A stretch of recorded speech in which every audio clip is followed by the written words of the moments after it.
Many people believe that chronic pain is just a tax we have to pay for the privilege of getting older.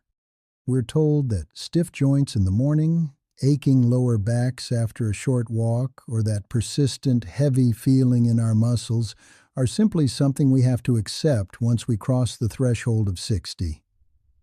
But I want to challenge that idea today. I want to offer you a different perspective, one that is backed by the latest research in longevity and nutrition. For many of us, it isn't your age that is causing the fire in your joints. It's your fuel. Think about it this way. Your body is an incredible machine that has served you for decades. But just like a vintage car requires different oil and higher grade fuel as the miles add up, your body's internal chemistry has shifted. Foods that your metabolism handled with ease in your 30s or even your 40s can act like gasoline on a fire in your 60s and 70s. Today, we aren't just going to list bad foods. That's not helpful. Instead, we're going to look at the 6 hidden culprits that trigger systemic inflammation after 60. We'll discuss the biological why behind these changes, and most importantly, I'm going to give you concrete, specific swaps that you can start using at your very next meal to help cool the fire and get you moving freely again. Before we get to the list, we have to address the why now factor. Why can you no longer eat a piece of white bread or a sugary dessert without feeling it in your knees the next morning? This video is for educational purposes only. Always talk with your healthcare professional before making changes to your physical routine, especially if you have had joint replacements or recent surgeries. As we age, 3 major biological shifts occur that change our relationship with food. First, there is something researchers call immunosenescence. This is a fancy way of saying your immune system is getting older.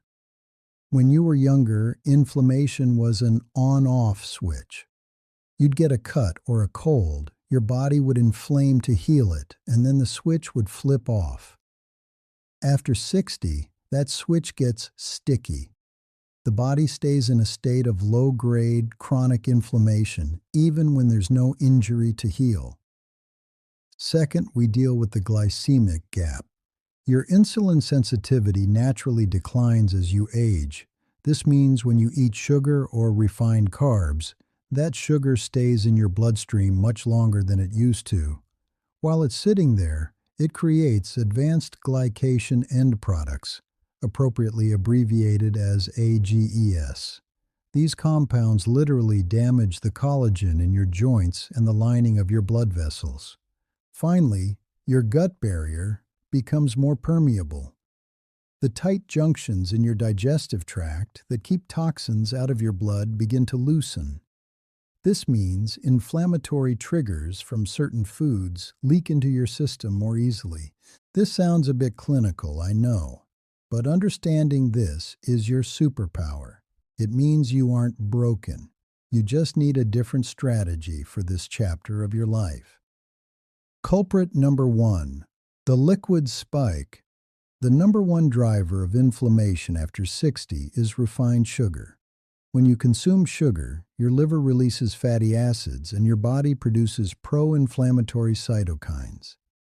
In older adults, this is measured by a spike in C-reactive protein, CRP, which is the master marker of inflammation. But here is the catch. Most of the sugar causing your joint pain isn't coming from the dessert tray. It's hidden sugar. It's in your heart-healthy bran muffins, your fat-free salad dressings, and especially your morning yogurt. Some commercial yogurts have as much sugar as a candy bar. The concrete swap. I don't want you to give up sweetness. I want you to change the delivery system. We're going to use the fiber first rule. Fiber slows down the absorption of sugar, preventing that inflammatory spike. Instead of flavored yogurt or orange juice, try this: plain Greek yogurt with a handful of fresh blueberries. Blueberries contain anthocyanins, which are powerful antioxidants that have been shown in clinical trials to help cool joint tissue. If you need a sweetener, use a tiny bit of raw honey or stevia, but let the fiber in the fruit do the heavy lifting. Culprit number 2, the white flour trap.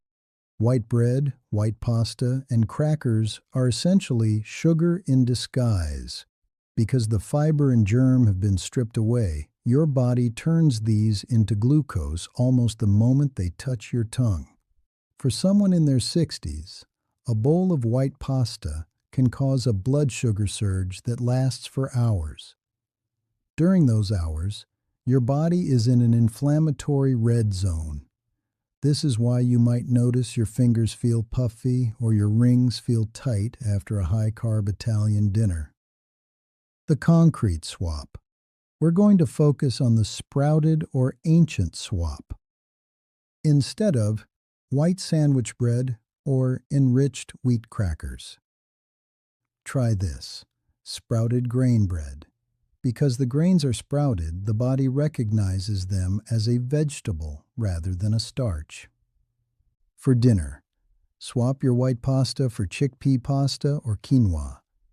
These options are loaded with protein and fiber, which keeps your blood sugar stable and keeps the fire out of your connective tissues.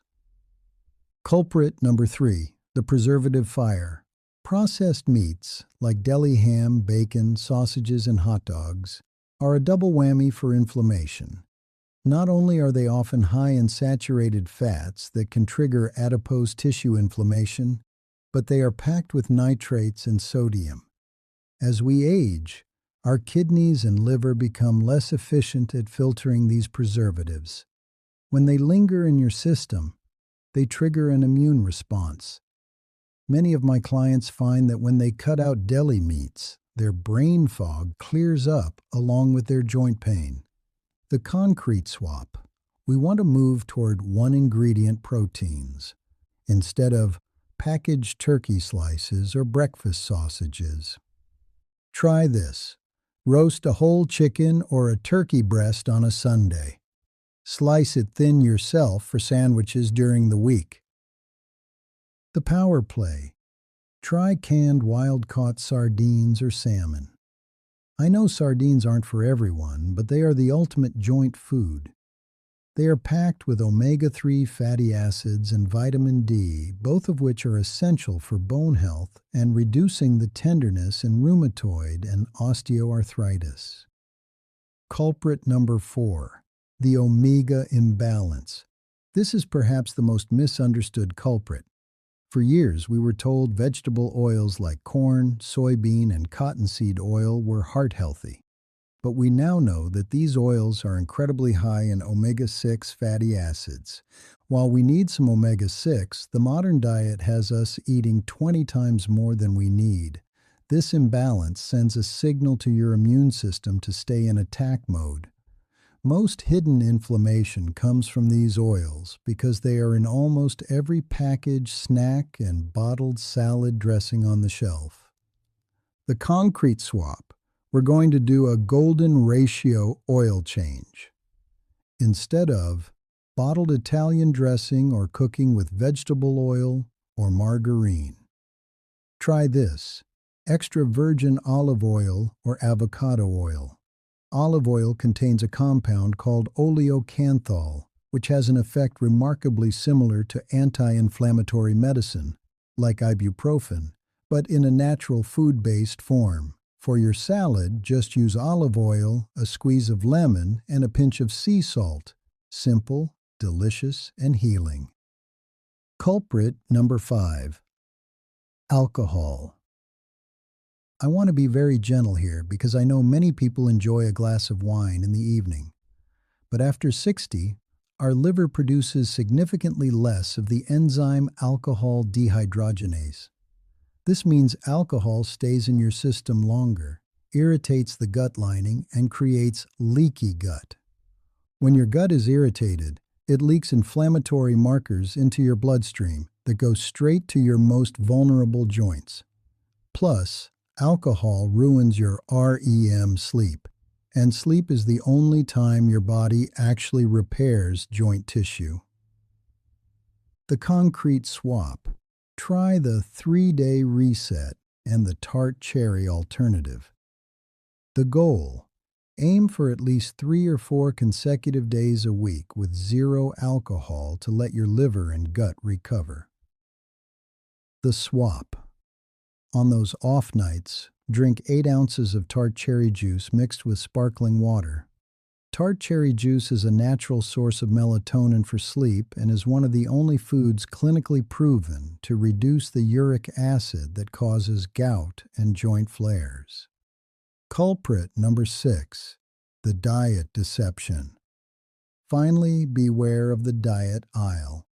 When food companies take the fat out of food, they have to add something to make it edible. Usually that's extra sugar, thickeners like carrageenan, or artificial sweeteners like aspartame. For a 60-year-old digestive system, these chemicals are highly irritating. They can trigger flares in people with autoimmune issues or general arthritis. The concrete swap. We are going back to whole, natural fats, instead of light margarine or fat-free creamers. Try this. Use a small amount of real grass-fed butter or half an avocado. These are whole foods that your body knows how to process. The healthy fats in an avocado actually help your body absorb the vitamins from your vegetables. I know we covered a lot today, and I want to be clear. This isn't about being perfect. You don't have to go home and throw everything in your pantry away. Chronic inflammation isn't caused by one bad meal. It's caused by the patterns we repeat every day. If you can just pick one of these swaps, maybe it's the blueberries in your yogurt or the olive oil in your salad, you are sending a signal to your body that the fire is being put out. You have worked hard for your health, and you deserve to enjoy these years with mobility and comfort. I have a question for you. Which of these 6 culprits surprised you the most? Or, if you've already made one of these swaps, how did it make your joints feel? Please leave a comment below. Your experience might be exactly what someone else needs to hear to take their first step. If you found this explanation helpful, consider subscribing for more calm, easy-to-understand information about pain and movement after 60. Take care of yourself, and thank you for watching.